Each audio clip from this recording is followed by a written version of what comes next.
नमस्कार। स्वागत है आपका ज्ञान गीता के 8वें अध्याय में। आज 8वें अध्याय में अर्जुन पूछ रहे हैं, हे नाथ, यह ब्रह्म क्या है? अध्यात्म क्या है? कर्म क्या है? अधिभूत नाम से क्या कहा गया है? अधिदेव किसको कहते हैं? अधियज्ञ कौन है? और वह इस शरीर में कैसे है? तो इतना गूढ़ ज्ञान जब श्री कृष्ण ने अर्जुन को दिया तो श्री कृष्ण के बताए हुए इस ज्ञान से अर्जुन के अंदर हजारों प्रश्न पैदा हो गए। अर्जुन बहुत सारे प्रश्नों में घिर गया है। वैसे भी जब हमें कुछ भी नॉलेज होती है, थोड़ी सा भी ज्ञान मिलता है, तो ये हमारा ह्यूमन टेंडेंसी है कि हम बहुत सारे प्रश्न उठा देते हैं, क्योंकि हमारा दिमाग चारों तरफ से लॉजिक्स, तर्क वितर्क इन सब में उलझा देता है कि ये सब बेकार है, ये ऐसे नहीं है, ये वैसे नहीं है, अच्छा ऐसे है तो ऐसे क्यों है, ऐसा है तो ऐसा क्यों है। ठीक है, तो जब श्री कृष्ण उसे कुछ ऐसा ज्ञान दे रहे हैं जो उसकी इस बुद्धि से परे है, उसकी इस समझ से परे है, तो अर्जुन के अंदर हजारों प्रश्नों का एक तरह से सैलाब उठ गया। तो उन प्रश्नों के सैलाब में उसने पूछा, हे प्रभु मुझे बताओ, ये ब्रह्म जो आप कह रहे हो, ये ब्रह्म है क्या? ये अध्यात्म ये क्या है? कर्म क्या है? अधिभूत क्या है? अधिदेव किसको कहते हैं? अधियज्ञ कौन है? और वह कैसे इस शरीर में है? युक्त चित्त वाले पुरुष द्वारा अंत समय में आप किस प्रकार जानने में आते हो? अर्जुन श्री कृष्ण के द्वारा बताए गए रहस्य से बहुत व्याकुल हो गए हैं। एक साथ अचानक इतना गूढ़ ज्ञान गिरने पर उसके मन में जो हजारों प्रश्न उत्पन्न हो रहे हैं, इसी वजह से वह ये सब कुछ पूछ रहा है। इस पर श्री कृष्ण उसके हर प्रश्न का उत्तर देते हुए कहते हैं, क्योंकि जब प्रश्न उठते हैं तो उत्तर देना ज़रूरी है। अगर उत्तर न दिया जाए तो वह प्रश्न फिर लॉजिक्स के चक्कर में आके एक अलग स्टोरी बनाना शुरू कर देगा। तो अर्जुन को कहा उन्होंने, हे अर्जुन, परम अक्षर अर्थात जिसका कभी नाश नहीं हो, ऐसा सच्चिदानंद परमात्मा तो ब्रह्म है। तो जो सत्य चित आनंद से भी परे है, वह परमात्मा जो है वह ब्रह्म है। अविनाशी जो है वह ब्रह्म है। As per him which can not be destroy, which was always there and will always be there, no matter anything remains or not, but it always remain unchanged। तो वह ऐसा unchanged अविनाशी है, वही ब्रह्म है। दिस इज ब्रह्म जो कभी खत्म नहीं हो सकता। जैसे बादल आते और जाते रहते हैं, रूप बदलते रहते हैं, परंतु उनके पीछे का जो आकाश है उसके ऊपर उन बदलते हुए बादलों का कोई असर नहीं होता, कोई फर्क नहीं पड़ता। जो खत्म न हो वह ब्रह्म है। उसका स्वरूप अर्थात जीवात्मा अध्यात्म है। अब ब्रह्म है और ब्रह्म का जो परछाई है, जो उसका स्वरूप है, वह जीवात्मा। जैसे हम सब जीवात्माएं हैं, तो जीवात्मा उन्हीं का एक प्रतिबिंब है, उन्हीं का स्वरूप है, वह अध्यात्म है। जो जीवों के भावों को उत्पन्न करने वाला त्याग है वह कर्म है। अब जो जीवात्मा है वह जो भावों के ऊपर नीचे होने पर, भावों के चक्कर में, इमोशंस के अंदर आकर जो भी बाहर कर्म कर रही है वह कर्म है। उत्पत्ति विनाश धर्म वाले सब पदार्थ अधिभूत है। वह कहते हैं कि हमारे कर्मों से जो उत्पत्ति हो रही है, जो पैदा हो रहा है, जो खत्म हो रहा है, जो धर्म है, ये सारा कुछ जो हो रहा है ये अधिभूत है, अर्थात शरीर में नाशमान स्वभाव वाले अधिभूत है। ठीक है, वे कहते हैं जो देव शक्तियों वाले हैं वह अधिदेव हैं, जिनके अंदर देव शक्तियाँ हैं, जो दिव्य शक्तियों वाले हैं, जो देवत्व की तरह अग्रसर हैं, वह अधिदेव हैं। यज्ञों के स्वामी जो ज्ञानी हैं, जो यज्ञ करते हैं, वह अधियज्ञ है। जो यज्ञ में प्रतिष्ठित हैं वह अधियज्ञ है, मतलब जो यज्ञ कर रहे हैं, ज्ञान के इसमें हैं, वह अधियज्ञ है। पूर्ण परमात्मा जो इस मानव शरीर में है वह मैं हूँ। वह कह रहे हैं, कि मैं जो पूर्ण परमात्मा हूँ, मैं सब में हूँ। मैं जीवात्मा में भी हूँ, मैं कर्म कर रहा है उसमें भी हूँ, मैं अधिभूति भी हूँ, मैं अधियज्ञ भी हूँ, मैं सब में हूँ। मैं पूर्ण परमात्मा मानव शरीर में हूँ। वह कहते हैं सब देहदारी प्राणियों में श्रेष्ठ शरीर मानव का है, इस मानव शरीर में मेरा वास है। तो वह कह रहे हैं कि सबसे खूबसूरत जो है वह मानव शरीर है, क्योंकि उस मानव शरीर के अंदर ही मेरा वास है, क्योंकि मानव शरीर मेरा ही स्वरूप है।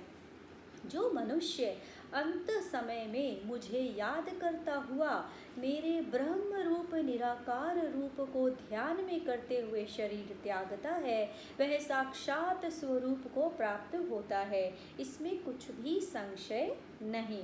तो वह कह रहे हैं कि जब मृत्यु के समय जब जो भी इंसान है उसके अंदर अगर ब्रह्म ही है, उसके अंदर अगर परमात्मा का ही अंश है, तो अगर वह अपने उस परमात्मा के रूप को ध्याता हुआ निराकार रूप में अपना ध्यान लगाता हुआ शरीर को छोड़ता है, तो उसके जितने भी इम्प्रिंट्स अगर खत्म हो जाएंगे और ऊपर की बॉडी खत्म हो जाएगी, तो अंदर जो ब्रह्म में उसने ध्यान लगाया है, तो बाहर भी ब्रह्म है और अंदर भी ब्रह्म है, तो स्पेस में मिल जाएगा। तो वह वही कह रहे हैं कि वह मेरे उस निराकार रूप में समा जाएगा, इसमें कोई भी संशय नहीं है। We already discuss this point, अभी हमारे लास्ट अध्याय में we have discuss this point कि किस तरह से स्पेस में मिल जाता है। क्योंकि आई कोट, हे कुंती पुत्र, मनुष्य अंतकाल में जिस जिस भी भाव को स्मरण करता हुआ शरीर त्यागता है उसको ही प्राप्त होता है। ये बात भी हम लास्ट अध्याय में डिस्कस कर चुके हैं। सदा जो जीवन काल में चिंतन करता है, अंत काल भी प्रायः उसी का स्मरण होता है। श्री कृष्ण कह रहे हैं जीवन भर जिसके बारे में आप सोचते रहते हो, जीवन भर जिसके बारे में आप स्मरण करते रहते हो, जिसका नाम जपते रहते हो या जो भी कुछ करते हो, अंत काल में स्वाभाविक है कि वही इम्प्रिंट्स या वही यादें सबसे ज़्यादा आएंगी। तो जो याद सबसे अंत समय में आएगी, आपकी बॉडी खत्म होने पर सूक्ष्म शरीर में वही याद घूमती रहेगी, उसी में हम भटकते रहेंगे, तो प्रायः उसी का ही स्मरण होता है। इसलिए हे अर्जुन, तू जीवन में निरंतर मेरा स्मरण कर। इसलिए वह कहते हैं कि अगर जीवन भर तू मुझ निराकार रूप को ही स्मरण करता रहेगा, तो मृत्यु के बाद जब मृत्यु से पहले जो अंत समय है उसमें भी तू मेरा ही स्मरण करेगा, तो जब शरीर छोड़ेगा तो मुझ में ही समा जाएगा। मेरे में अर्पित किए हुए मन बुद्धि से युक्त हुआ निसंदेह तू मेरे निराकार रूप को प्राप्त होगा, तभी तू मेरे उस निराकार रूप में प्राप्त होगा। फिर श्री कृष्ण कहते हैं पूर्ण परमात्मा के ध्यान में लीन होकर इधर उधर चित्त को न भटकाकर निरंतर चिंतन करता हुआ अगर तू दिव्य परमात्मा अर्थात मुझ अविनाशी को प्राप्त होगा जो अनादि है, तो उसके रूप में अगर तू मुझे ध्यान करेगा, मुझ अविनाशी को ध्यान करेगा, अपने मन की जो कहानियाँ हैं उन्हें साइड बिठाकर, सारे इधर उधर के चित्त को ना भटकाकर निरंतर मेरे में चिंतन करता हुआ, दिव्य परमात्मा का चिंतन करता हुआ अगर तू मुझे ध्याएगा, तो सूक्ष्म से भी सूक्ष्म जो मैं अनादि हूँ, सबके धारण पोषण करने वाला जो मैं अचिंत्य हूँ, जो सूर्य के समान मैं प्रकाशमान हूँ, उस अज्ञानी रूप अंधकार से परे सच्चिदानंद परमेश्वर जो मैं हूँ, मैं जो मेरा सिमरन करेगा वह मुझी में प्राप्त हो जाएगा। तो श्री कृष्ण यहाँ कह रहे हैं कि उस विराट रूप में मैं सूक्ष्म से भी सूक्ष्म हूँ और मैं अनादि हूँ, सूर्य से भी पहले हूँ, मैं सबका भरण पोषण करने वाला हूँ, सूर्य में जो प्रकाश है वह मैं हूँ, अज्ञानियों के अंधकार को हटाकर जो सच्चिदानंद परमेश्वर है वह मैं हूँ। और अगर उस रूप को, उस निराकार रूप को तू सिमरन करेगा तो तू मुझ में प्राप्त हो जाएगा। फिर आगे श्री कृष्ण कह रहे हैं वह भक्ति से युक्त व्यक्ति अंतकाल में भ्रकटियों के बीच प्राणों को स्थित कर कर निश्चल मन से अज्ञात अज्ञान दिव्य रूप परम भगवान को प्राप्त होता है। सो जिसने जीवन भर उस निराकार रूप में उस परमात्मा का सिमरण किया है, तो मृत्यु के समय भी वह उस निराकार में अपने ध्यान को केंद्रित करेगा, मतलब भ्रकटियों के बीच में उस ध्यान को केंद्रित करके उस भगवान निश्चल मन से उस निराकार रूप में ही समा जाएगा। फिर वे कहते हैं, मृत्यु के समय जो व्यक्ति इस प्रकार सारे विषय विकारों, मोह, माया से परे अपने ध्यान को इस आज्ञा चक्र पर केंद्रित करेगा, वह उस अज्ञात जिसका न कोई रंग है, न रूप है, न शक्ल है, न आकार है, उस ओमकार पर अगर टिकाएगा तो वह उसी ओमकार में मिल जाएगा। जैसे बादल न होने पर स्पेस में मिल जाता है, उसी प्रकार हमारे अंदर संकल्प रूपी बादलों के छटने से हमारे अंदर का आत्मा जो है वह परमात्मा में मिल जाता है। श्री कृष्ण फिर कहते हैं, काल के तत्व को जानने वाले यह जानते हैं कि काल का क्या तत्व है। एक काल का जो तत्व ज्ञान है उसे जो लोग जानते हैं, जो समझदार हैं, जो ज्ञानी हैं, उस काल के चक्र को कि कितनी चौकड़ियों में ये ज्ञान काल बटा हुआ है, जो वो जानते हैं, वह ये सब जानते हैं कि संपूर्ण दृश्य मात्र भूतगण ब्रह्मा के दिन के प्रवेश काल में अव्यक्त अर्थात ब्रह्मा के सूक्ष्म शरीर से उत्पन्न होता है और ब्रह्मा की रात्रि के प्रवेश काल में उस अव्यक्त नामक ब्रह्मा के सूक्ष्म शरीर में लय हो जाता है। बहुत ही ज़्यादा गूढ़ बात है, समझने की बात है। श्री कृष्ण कह रहे हैं, जो काल को जानते हैं वे जानते हैं कि ये जो पूरा प्ले है, ये जो पूरा दृश्य है, ये ब्रह्मा का जो दिन है, जो ब्रह्मा हैं जिन्होंने सृष्टि बनाई है, उस ब्रह्मा बॉडी का जो दिन है उसके प्रवेश काल में अव्यक्त अर्थात ब्रह्मा के सूक्ष्म शरीर से उत्पन्न हो रहा है। अगर हमारी बॉडी व्यक्त है, विजिबल है, तो हमारा हायर सेल्फ क्या है? अव्यक्त है। तो वह कह रहे हैं कि इस पूरे ब्रह्मांड को रचने वाला जो ब्रह्मांड का जो ब्रह्मा बॉडी है, ब्रह्मा बॉडी के अंदर जो ये सब कुछ प्ले हो रहा है, ये कहाँ से निकल रहा है?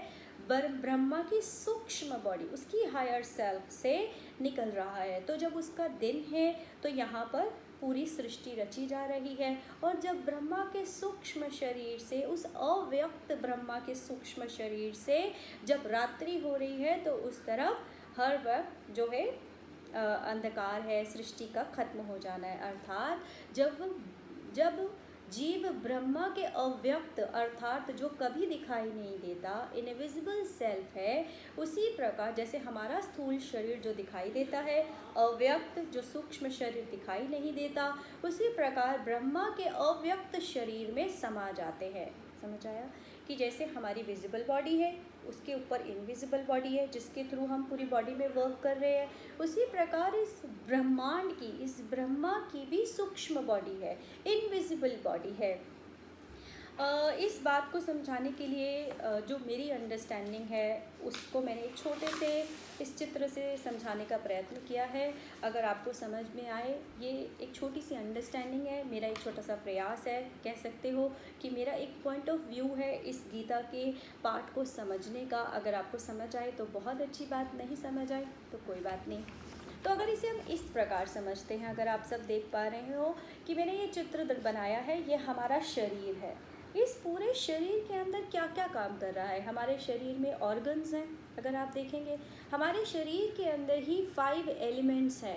अर्थ है, वाटर है, फायर है और आकाश, पूरी बॉडी का स्पेस है। तो जितने भी 5 एलिमेंट्स हैं, अर्थ की बात करते हैं तो हमारी हड्डियाँ जो हैं वो अर्थ का रूप लेती हैं। वायु हमारे शरीर में है, पानी हमारे शरीर में है, और क्या कहते हैं बाकी 5 एलिमेंट्स जैसे स्पेस है वो हमारी बॉडी में है, फायर हमारी बॉडी में है।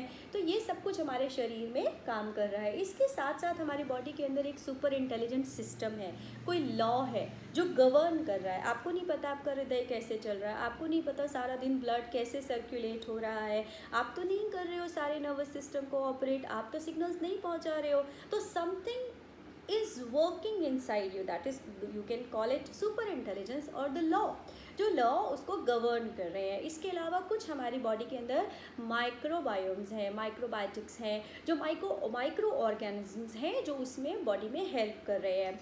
इन सब के अलावा हमारी बॉडी के अंदर इतने सारे ये छोटे छोटे आप देख रहे हैं ये सेल्स हैं। There are 33 trillion cells in our body. हमारी बॉडी के अंदर ये 33 ट्रिलियन सेल्स हैं और हर सेल की अपनी अपनी एक कम्युनिटी है, अपनी अपनी एक सोसाइटी है। यहाँ के सेल्स, यहाँ के सेल्स, यहाँ के सेल्स, हर जगह के हमारे बॉडी के सेल्स हैं जो वर्क कर रहे हैं। अब कितने तरह के सेल्स हैं? रेड ब्लड सेल्स हैं। रेड ब्लड सेल्स क्या कर रहे हैं? हमारे बॉडी में ऑक्सीजन लेकर आ रहे हैं और कार्बन डाइऑक्साइड बाहर निकाल रहे हैं। इन अ वे ये हमारे सिस्टम को ऑपरेट करने में हेल्प है।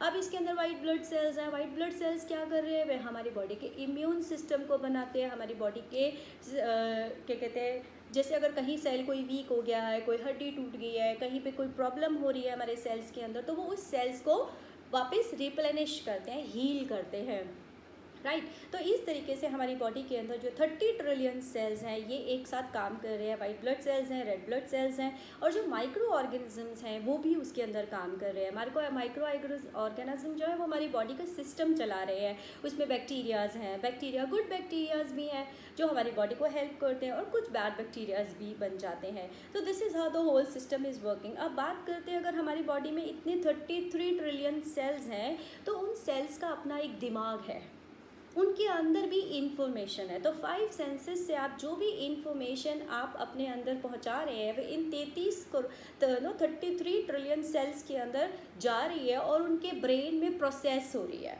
उसी के अकॉर्डिंग आपका सारा बिहेवियर बाहर आ रहा है, आपकी सारी बॉडी बाहर आ रही है।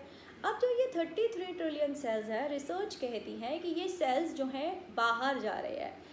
हर एक मिनट में 25,000 सेल्स जो है हमारी शरीर से डेड सेल्स हैं वो बाहर जाते हैं और 25,000 नए सेल्स अंदर आते हैं। सो अंदर बाहर जाता हुआ सेल वही सेम इंफॉर्मेशन अंदर आते हुए सेल को देता है। इस तरीके से पूरी बॉडी वर्क करती है। तभी कहते हैं कि 21 दिन में हमारा पूरा शरीर जो है चेंज हो जाता है, बिकॉज एवरी मोमेंट जैसे सांप की केंचुली होती है वैसे ही हमारे सेल्स बाहर निकल रहे हैं और अंदर आ रहे हैं। लेकिन हमारा शरीर तो बदलता जाता है, तभी हम छोटे से बड़े होते जा रहे हैं, हम इवॉल्व हो रहे हैं। लेकिन उसके पीछे जो इन्फॉर्मेशन है, अगर एक इन्फॉर्मेशन है कि I am not worthy of love, I am not worthy of respect, I don't deserve anything, जो भी हमारा विश्वास या हमारे जो भी संकल्प है वो जाते हुए सेल्स उन्हें देते हैं और आते हुए सेल्स वही इन्फॉर्मेशन लेकर आ रहे हैं और फिर उसी इन्फॉर्मेशन से पूरा सिस्टम चल रहा है। अब एक मान लेते हैं कि हमारे पूरे शरीर में से अगर हमारे हार्ट में कहीं प्रॉब्लम हो जाती है या हमारे शरीर में कहीं भी, क्योंकि ये एक हार्डवेयर है, इसमें कहीं भी कोई प्रॉब्लम हो जाती है तो हम डॉक्टर के पास जाते हैं, ठीक है। क्योंकि डॉक्टर एक साइंटिस्ट है, इस पूरी बॉडी को काम करने का जानता है, कैसे उसे काट पीट सकते हैं, अर्थ कैसे ठीक कर सकते हैं, या केमिकल कॉम्पोजिशंस अगर गड़बड़ हो गई हैं तो कैसे ठीक किया जा सकती है, आर्टरीज़ में प्रॉब्लम है तो कैसे ठीक की जा सकती है। तो डॉक्टर हमारे शरीर की उस व्यवस्था को वापस ठीक कर देते हैं और हमारी बॉडी वापस से चलना शुरू कर देती है। तो ये तो हुई डॉक्टर की बात। लेकिन अगर कोई इमोशन, सपोज एक बच्चे ने अपने पिता को मारने का प्रयास किया तो उस पिता के दिल और दिमाग पर क्या असर होगा अगर वो अपने डॉक्टर के पास जाकर कहे कि मेरी आत्मा पे चोट लगी है। मतलब उसकी हायर सेल्फ, उसकी सूक्ष्म शरीर, क्योंकि ये सारी इंटेलिजेंस सूक्ष्म शरीर से चल रही है, तो जो आत्मा पे चोट लग रही है उसका इलाज डॉक्टर कर सकता है क्या? नहीं कर सकता, क्योंकि डॉक्टर हार्डवेयर को तो जानता है, सॉफ्टवेयर को नहीं जानता। फिर ऐसे लोग अगर साइकोलॉजिस्ट्स के पास जाते हैं, वो क्या करते हैं, उनके पास भी इस सूक्ष्म शरीर से आने वाली इंटेलिजेंस या इस भावनाओं को चेंज करने का कोई तरीका नहीं है। वह दवाइयाँ देंगे, दवाइयाँ दे के केवल आपके नर्वस सिस्टम को या किसी तरह से रिलैक्स करेंगे और आपकी बॉडी के अंदर जो सेल्स में इशू हुआ है उसकी वजह से, इमोशंस की वजह जो सेल्फ में डिस्टर्बेंस हुई और डिस्टर्बेंस की वजह से जो आपकी बॉडी में इमोशंस की वजह से जो केमिकल कॉम्पोजिशन चेंज हुआ उसको ठीक करने का प्रयास करेंगे, ठीक है। लेकिन अगर आप एक हायर एनर्जी बंदे के पास जाते हैं, किसी हायर सेल्फ के पास जाते हैं या किसी प्रोग्रामर के पास, हीलर के पास जाते हैं, न्यूरो लिंग्विस्टिक प्रोग्रामर्स के पास जाते हैं, वो क्या करते हैं, वे आपके इस सूक्ष्म शरीर को सिर्फ गाइड करते हैं। आपका ये सुपर इंटेलिजेंस स्वयं आपके पूरे शरीर का ब्यौरा दिखता है और वो देखता है कि शरीर में कौन से लेवल के सेल्स में गड़बड़ हुई है, कौन सी इन्फॉर्मेशन से गड़बड़ हुई है, वो इन्फॉर्मेशन आप स्वयं ही एकत्रित करते हो अपनी सुपर इंटेलिजेंस से और उसको निकाल कर बाहर फेंक देते हो। और जब वो इन्फॉर्मेशन चली जाती है तो आपकी बॉडी का कॉम्पोजिशन वापस ठीक हो जाता है। यही हीलर्स करते हैं, या यही काउंसलर्स कह सकते हो, या साइकोथेरेपिस्ट हैं, या न्यूरो लिंग्विस्टिक प्रोग्रामर्स हैं, वो करते हैं, लेकिन आपको कॉन्शियस लेवल पे पता नहीं चलता। जैसे कि मेरा एक एग्जांपल देती हूँ कि someone was there in US, ठीक है, तो the person was going through lot of pain, lot of suffering because of some emotions. तो इमोशंस के थ्रू उन्हें वो चेहरा भूल नहीं रहा था, वो प्रॉब्लम नहीं है, तो उसकी वजह से उन्हें एंग्जाइटी हो रही थी और पूरा बॉडी का फिजिकल और साइकोलॉजिकल सिस्टम हिल गया था। So what I did is कि आई कनेक्टेड टू द सूक्ष्म शरीर, द हायर सेल्फ, और उनकी हायर सेल्फ को उन्हीं के शरीर में ले गई और उन्होंने उस लेवल पर इंटरनली उस इन्फॉर्मेशन जो जिससे प्रॉब्लम क्रिएट हो रही थी वो बाहर फेंक दी, क्योंकि वो इन्फॉर्मेशन किसी न किसी रूप में शरीर में समाई हुई है। वो इन्फॉर्मेशन जब बाहर गई, सेल्स अपनी जगह पर आए, कॉम्पोजिशन, केमिकल कॉम्पोजिशन बॉडी का चेंज हुआ, तो वापस ठीक हो गया। जब वह इंसान उस सबकॉन्शियस से बाहर आया या उस लेवल पर अपनी कॉन्शियसनेस में आया, तो उसने बोला मुझे तो नहीं पता क्या हुआ, मैं तो सो गया था, लेकिन मैजिक ये हुआ कि सब कुछ बदल गया। जिस चीज़ से मुझे एंग्जाइटी थी या जिस चीज़ से मुझे प्रॉब्लम हो रही थी वो ठीक हो गई। सो वो किसने की? किसी डॉक्टर ने नहीं की, मैंने भी नहीं की, उसकी सुपर सूक्ष्म सोल ने की, जो उसने अंदर जाके ये वर्क किया। ये मैं क्यों बता रही हूँ, इसका एक इम्पॉर्टेंट पार्ट है। तो ये मिस्टर एक्स हैं जिनकी बॉडी है, जिनके अंदर ऑर्गन्स हैं, 5 एलिमेंट्स हैं, माइक्रोबायोम्स हैं, जिनके अंदर सारे सूक्ष्म सेल हैं, हर सेल का ब्रेन है, 33 ट्रिलियन सेल्स हैं, उन सब का ब्रेन है, उनकी इन्फॉर्मेशन है। तो ये ऊपर की आउटर बॉडी, जैसे गीता में कहा है, ये आउटर बॉडी टूट भी जाए तब भी क्या हो रहा है, हम यहीं पर ही हैं, क्योंकि ये सारे संस्कार तो यहीं हैं। ये वापस नई बॉडी बना लेंगे, फिर ये वापस नया मकान बना लेंगे, ठीक है। अब ये सेल्स जो हैं बाहर आ रहे हैं, जा रहे हैं, आ रहे हैं, जा रहे हैं। अब सेकंड लेवल पर समझते हैं, ये ब्रह्मा की बॉडी है। अगर ये से पूरी गैलेक्सी कहते हैं, ये पूरे गॉड की बॉडी कहते हैं, तो गॉड की बॉडी में क्या है, जिसको इस अध्याय में डिस्कस किया गया है कि ब्रह्मा की बॉडी है। ब्रह्मा की बॉडी में क्या है, ये this is Brahma body, the God body. इसके अंदर 5 एलिमेंट्स हैं, आप देखेंगे धरती, आकाश, वायु, जल, अग्नि, सब कुछ है, ठीक है। इसके अंदर भी माइक्रोबायोम्स हैं, इसके अंदर भी माइक्रो ऑर्गेनिज्म काम कर रहे हैं। अभी तक साइंटिस्ट पता शायद नहीं लगा पाए कि ये माइक्रो ऑर्गेनिज्म किस लेवल पर काम कर रहे हैं और क्या काम कर रहे हैं, but they are researching on it. तो इस तरीके से लॉज हैं, यहाँ भी से कुछ लॉज हैं, लॉ ऑफ अट्रैक्शन है, लॉ ऑफ ग्रेविटेशनल फोर्सेस हैं, तो सिस्टम है, कुछ इंटेलिजेंट सिस्टम है जो ये सारा वर्क कर रहा है। और ह्यूमन, अब मज़े की बात ये, जो मिस्टर एक्स आपको यहाँ दिखाई दे रहे थे, वो मिस्टर एक्स यहाँ है। जैसे हमारे शरीर में 33 ट्रिलियन सेल्स हैं, ऐसे इस ब्रह्मा की बॉडी में हम सब 33 ट्रिलियन सेल्स की तरह बसे हुए हैं। We are the cells of this big humanity body। इस ब्रह्मा की बॉडी के अंदर हम सेल्स हैं। जैसे सेल्स का ब्रेन था, वैसे हम सबका भी अपना ब्रेन है, हम सबकी अपनी इंफॉर्मेशन है। जैसे सेल्स कम्युनिटीज़ और सोसाइटीज़ में रहते हैं, वैसे हम भी सोसाइटीज़ और कम्युनिटीज़ में रहते हैं, अपने अपने बिलीफ सिस्टम पे वर्क कर रहे हैं। तो इन अ वे इस पूरी ब्रह्मा बॉडी के अंदर हम काम कर रहे हैं। अब मृत्यु क्या है? अगर ये शरीर छूट भी जाता है तो मेरे संस्कारों का जो ये बैग है, मेरे बिलीव्स का जो बैग है, मिस्टर एक्स का जो बिलीव्स का बैग है, वो यहीं पर ही घूमता रहेगा, इस ब्रह्मा बॉडी के अंदर ही मूव कर सकता है। क्यों? क्योंकि उसने इसी ब्रह्मा बॉडी के अंदर बने श्री कृष्णा या गुरु या देव या व्हाटएवर, उन्होंने तो ध्यान लगाकर यहाँ पहुँच गए, लेकिन उनकी यादें मिस्टर एक्स के अंदर बसी हैं। तो ये कौन है? सूक्ष्म बॉडी, ये है निराकार।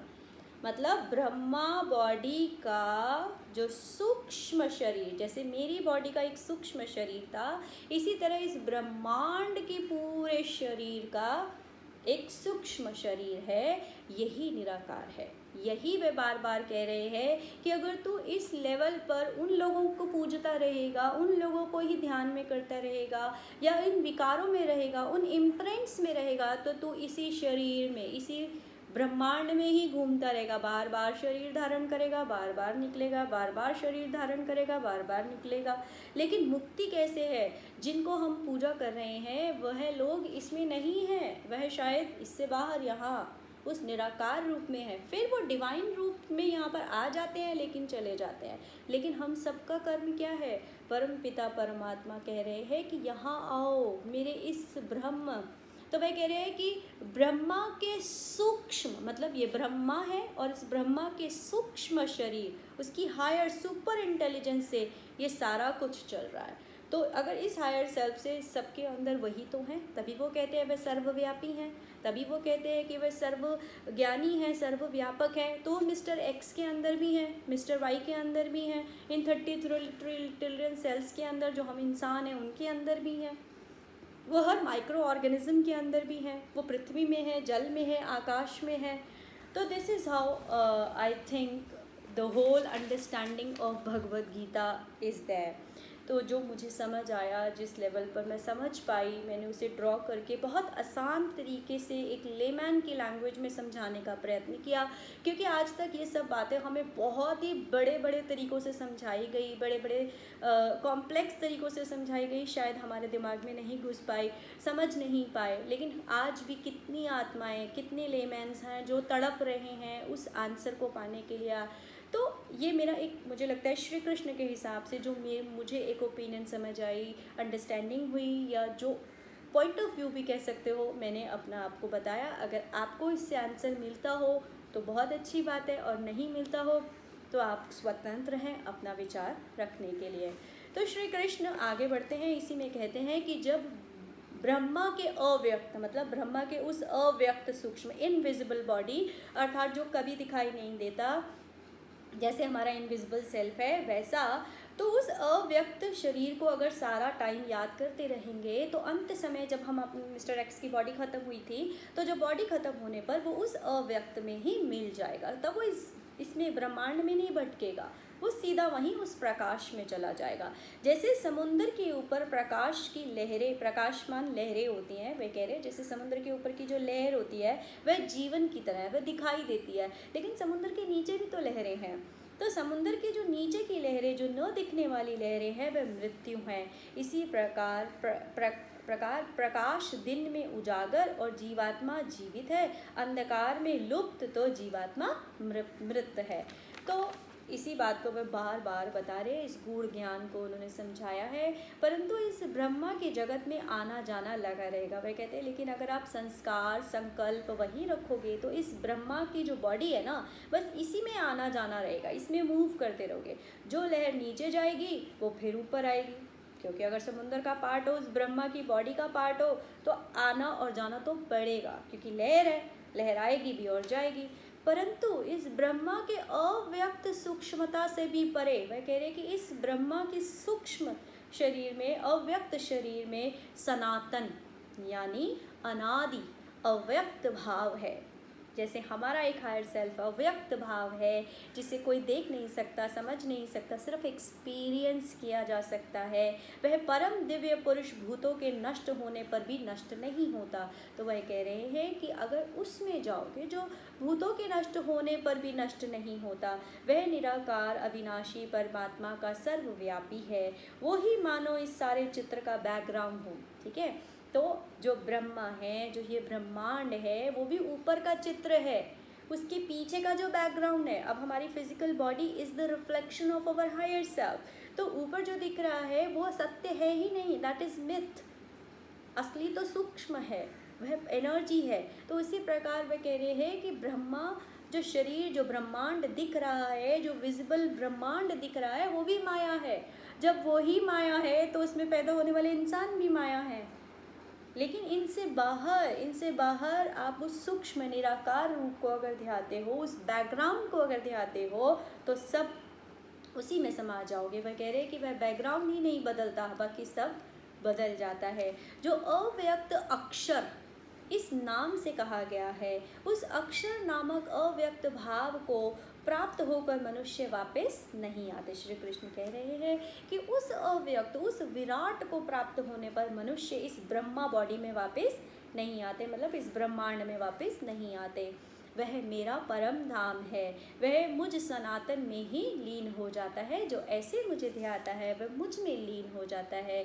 Shri Krishna is talking about the omnipotent, omnipresent, universal supreme power which is working behind everything, right? So ये अव्यक्त यानी जो भाषा से परे है, जो नाम से परे है, जो स्वरूप से परे है, भावों से परे है, उसे कैसे व्यक्त करेंगे? इसी प्रकार जैसे हमारी बॉडी को, जिसकी नॉलेज, हमारी बॉडी की नॉलेज अगर एक डॉक्टर को है, जैसे अगर हमने इसलिए समझा था कि इस शरीर के अंदर जो कुछ है उसकी बॉडी तो डॉक्टर्स के पास है, they can cut, they can do anything they want to do, but they cannot work here at the soul, at the super सूक्ष्म लेवल। इसी प्रकार से जितने भी रिसर्च या साइंटिस्ट या जो कुछ भी हैं, अगर ये ब्रह्मांड की बॉडी है तो इस ब्रह्मांड की बॉडी में जो भी हार्डवेयर है, जो भी काट पीट कर सकते हो, रिसर्च कर सकते हो, वो इसी के अंदर तो कर सकते हो। तुम उस परमात्मा को खोजने की कोशिश कर रहे हो तो इसके अंदर कर रहे हो, हेयर यू कैन नॉट।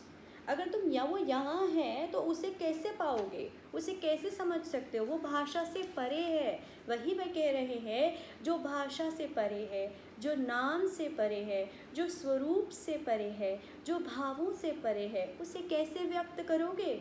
जो अव्यक्त है, जो अज्ञ है, उसे कैसे काटोगे, उसे कैसे पीटोगे, उसे कैसे देखोगे, उसे कैसे विश्लेषण करोगे, उसे कैसे व्यक्त करोगे?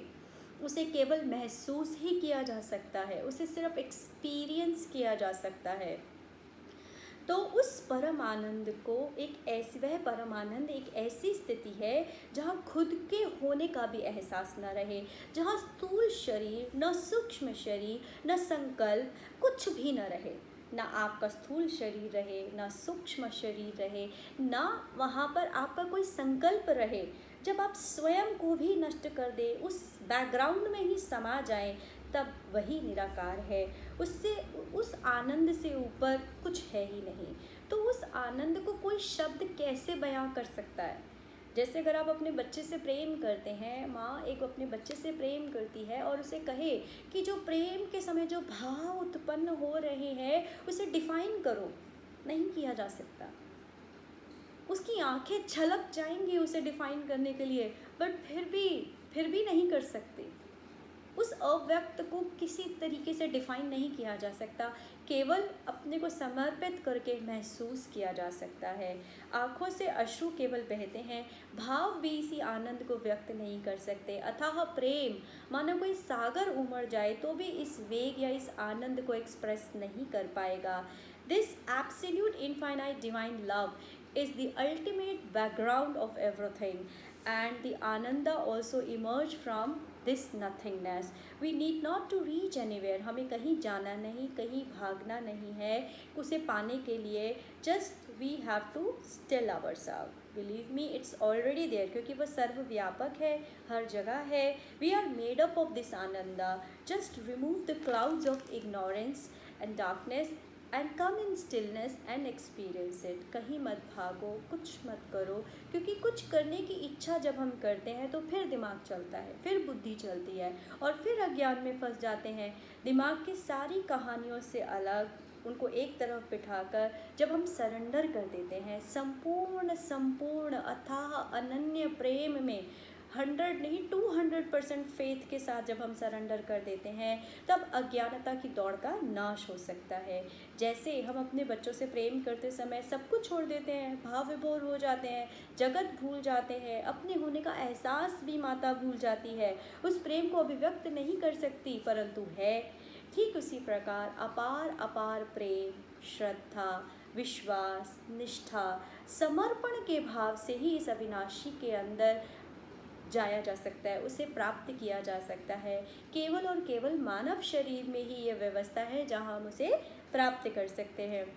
मानो अविनाशी ने स्वयं को एक्सप्रेस करने के लिए हमें परछाई रूप में ही बना दिया गया हो। जैसे उन्होंने बार बार कहा कि तुम मेरा ही स्वरूप हो, तो वह अपने को एक्सपीरियंस करना चाहते थे, इसीलिए उन्होंने ये ह्यूमन बॉडी बनाया और थ्रू अस दैट ब्रह्मांड, दैट यूनिवर्स, दैट सूक्ष्म level of Paramatma Avinashi is experiencing through us. मानो बस रुक जाना ही मंजिल हो, प्रेम आनंद में स्थिर हो जाना ही पूर्ण परमात्मा में लीन हो जाना है। So this is my understanding from this 8th chapter. आपको लगता है कि कहीं भी कोई बात सही लगी तो बहुत अच्छा, अगर आपको नहीं लगता कि कोई बात सही नहीं है तो आप स्वतंत्र हैं अपने विचारों को व्यक्त करने के लिए और उसे फॉलो करने के लिए। इसी के साथ 8वें अध्याय को विराम देते हैं। धन्यवाद।